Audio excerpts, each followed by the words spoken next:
Hello. My name is Stephen Hawking, physicist, cosmologist, and something of a dreamer. Although I cannot move, And I have to speak through a computer. In my mind, I am free. Persistent in his pursuit of knowledge, Stephen Hawking has unlocked new pathways of discovery and inspired people around the world. Stephen William Hawking was born in Oxford, England on the 300th anniversary of the death of Galileo on January 8, 1942. At 17 years old, he entered Oxford University. Stephen Hawking has admitted in many cases that he was not the most ambitious student.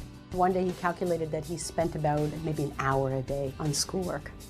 In 1962, Hawking moved to Cambridge University for a PhD in cosmology, and 1 year later was diagnosed with ALS, Lou Gehrig's disease. ALS is a progressive motor neuron disease, so over time the victim loses functionality of muscles. And over the past decades, Stephen Hawking has gradually lost the use of most of his muscles, but his mind remains quite keen. I think that once he was hit with this earth-shattering diagnosis, he actually sought a refuge in doing physics. And if anything, it helped him become one of the world's great scientists.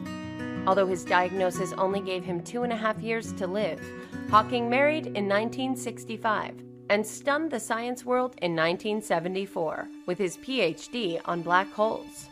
Stephen taught us how to define a black hole. He then made a brilliant discovery that black holes can radiate, Hawking radiation. That then showed the whole world the connection between black hole physics and thermodynamics. And that connection has been a central theme in theoretical physics ever since. He became the Sherman Fairchild Distinguished Scholar at Caltech in 1974.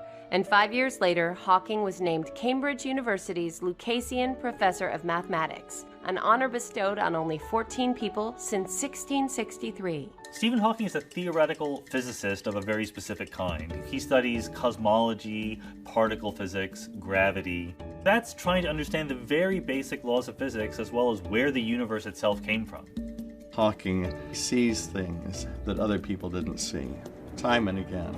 He just thinks more deeply than most of the rest of us. And those insights have had big consequences.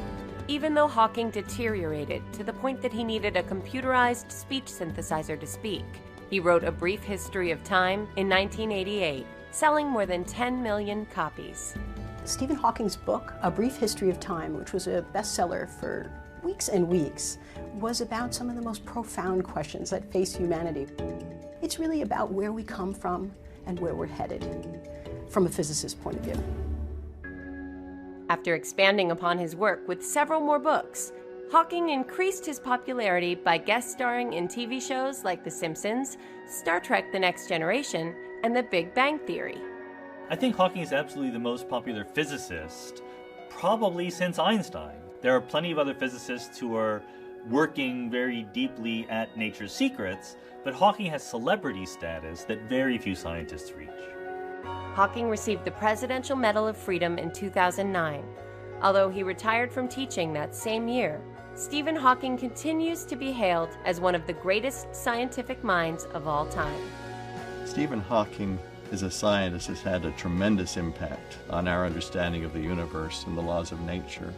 At the same time, as a human being, he has been an inspiration to the world, to his colleagues, and to people with disabilities everywhere.